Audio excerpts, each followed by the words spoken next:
Jeremy, you can come onto my Instagram and leave comments attacking my channel all day long, but it doesn't change the fact that you showed up to the Mr. Olympia with a mid-level physique.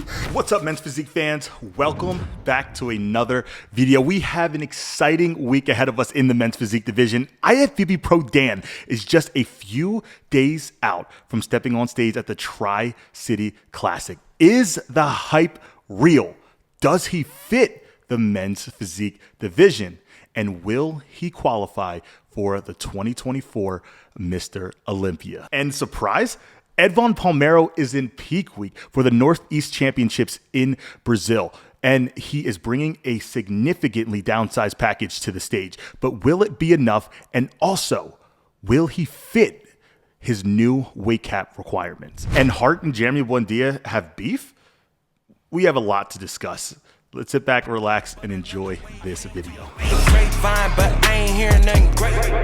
No, they wanna take it all from me, so I give what it takes. Whole life been a miracle, seen everything but a cape.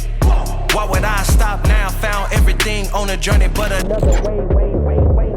Look, I'm not here. And at the very first show of this season, even before the Arnold Classic, we had the China Pro, and the winner of the China Pro, Carlos Ocran, I believe, has a very similar physique as Dan, both being dense, round, phenomenal backs, and both being knocked for their structure.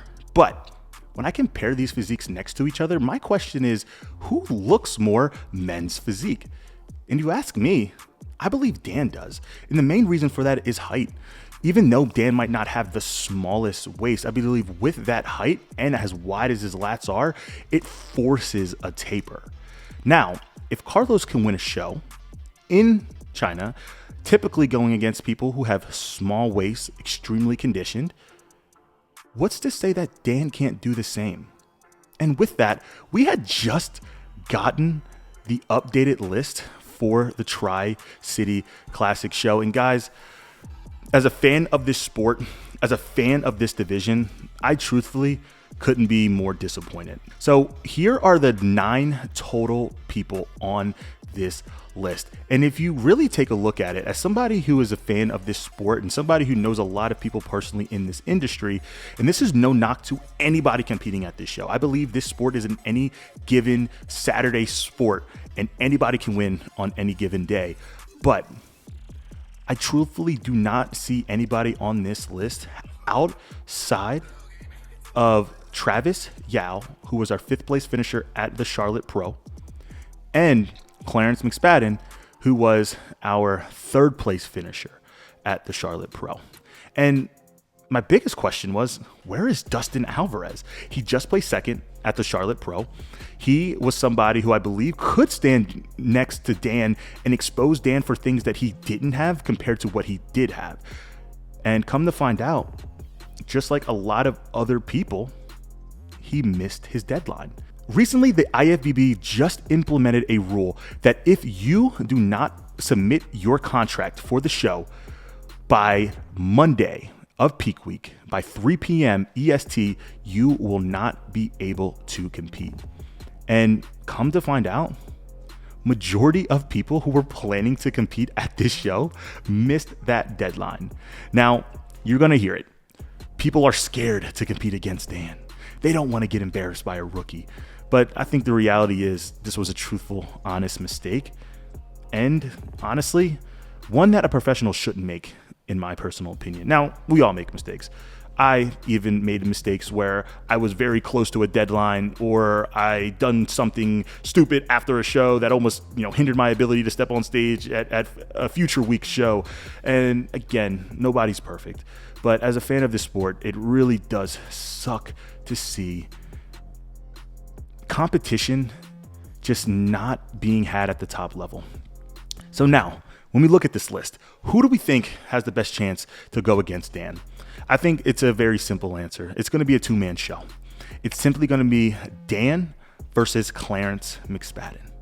And the reality is, even though I truly believe that if Clarence brings the best version of himself, the Texas Pro version of himself, he will be able to stand next to anybody and expose people for what they do not have, which a lot of times is the separation like he has, is like the conditioning like he has through the midsection more specifically. But I still believe Clarence is missing one small detail that will have him winning damn near any show that he does, which is simply back density and the width throughout the lats to simply give him a more taper from the front. And the one thing that Dan is not missing is just that. The only thing people can knock Dan for is his structure, maybe his posing, but everything else is on point with him. The muscle, the insertions, the density, the back, the front. Again, he is somebody who's pretty complete. The only type of physique I truly believe who could beat and expose Dan is somebody with a very small waist, very wide shoulders, a dense back, and again, somebody comes in shape. So again, never say never, but I truly believe this is Dan's show to win or lose.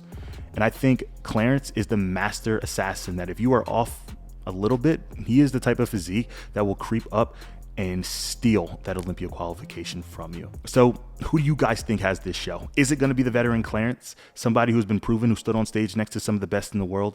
Or do you think it's the rookie sensation, Dan, who is going to come in and snag his Olympia qualification at his very first Ifbb Pro show?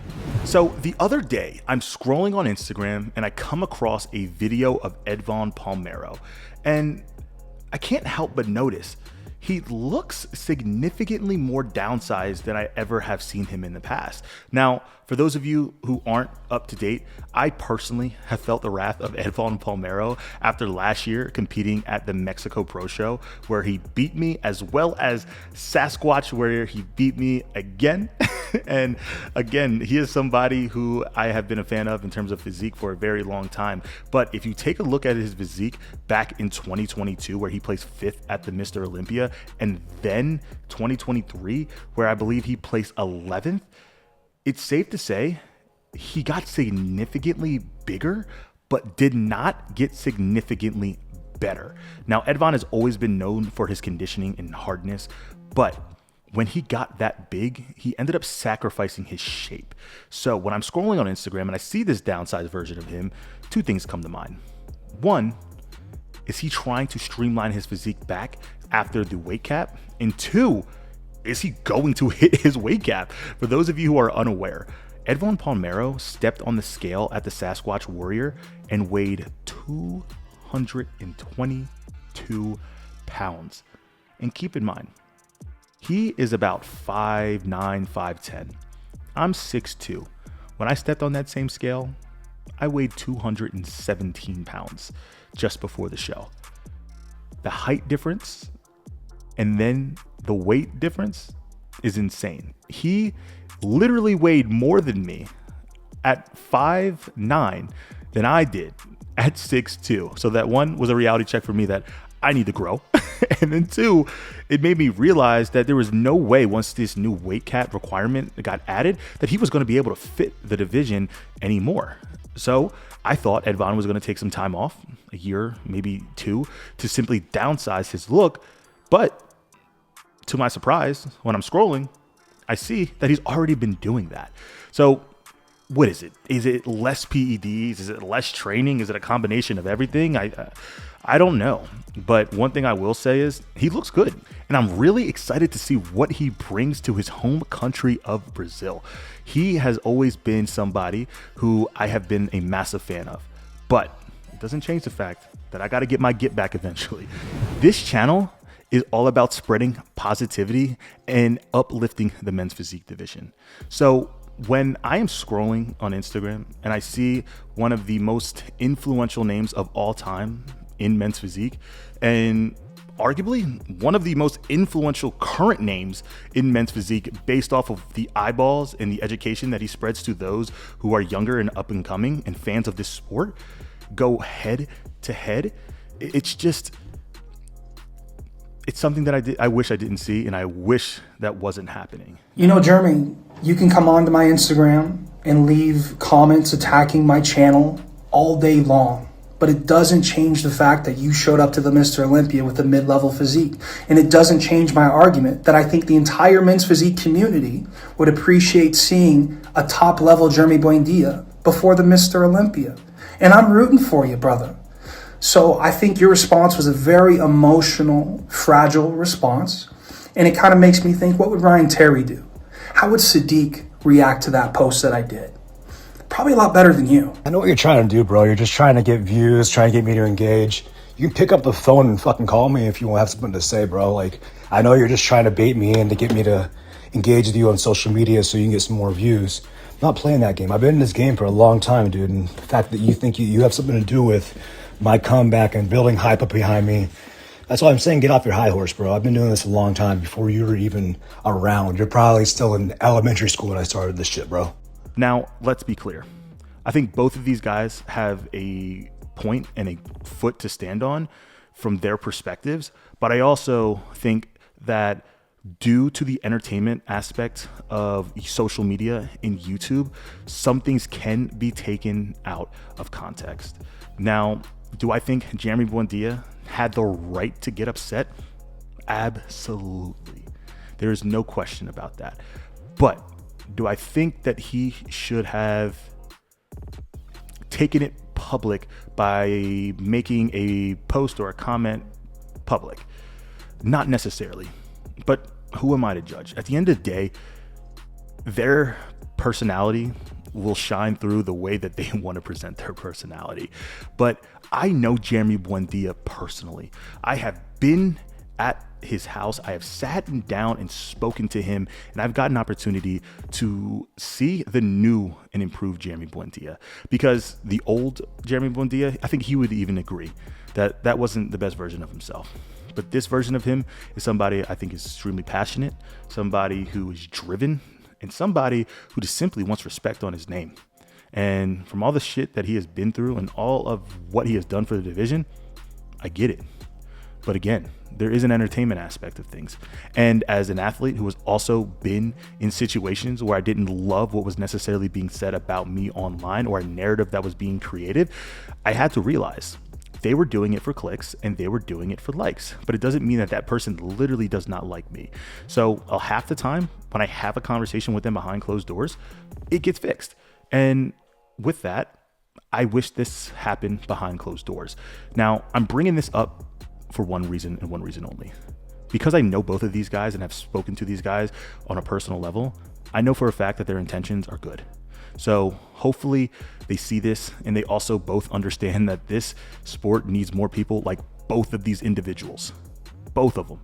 And yes, there might have been words being said and actions being done, but at the same time, if it weren't for these two individuals, the men's physique division would not be what it is today. So hopefully they can make amends and they can come together to create some kind of crazy wave for what's going to come in 2024 for both of these individuals. I'm a massive fan of both. And again, I personally thank both of you guys for what you've done for the men's physique division. So I think I'm speaking for all fans of men's physique. I would appreciate if you guys could shake hands, make up, and get back to doing what you guys do best. One, providing entertainment, and two, providing entertainment. Maybe one is off and one is on stage. It doesn't matter. You guys are awesome to watch. And again, this division wouldn't be where it is without you guys. If you or somebody you know are looking to hire a coach to compete for the first time, get nationally qualified, or earn your Ifbb Pro card, all you have to do is click the link below. I can promise you guys this, it will not be easy, but it will be worth it. I'm so excited to help maximize a lot of your guys' potential, and let's get to work.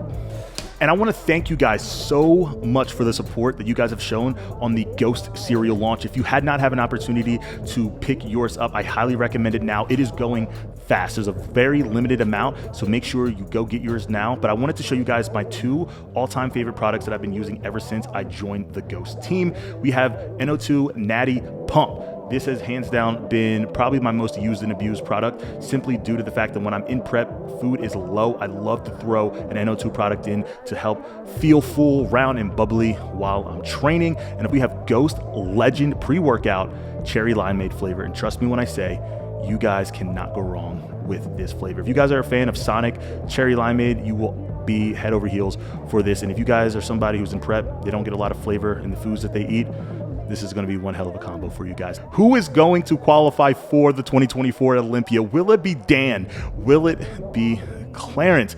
And Edvan Palmeira, is he now more fitting for the men's physique division? And do you guys think he's actually going to make his weight cap after being over it by 22 pounds last year? But as always, guys, I love you. I appreciate you. And I will see you in the next video. I'm the main attraction.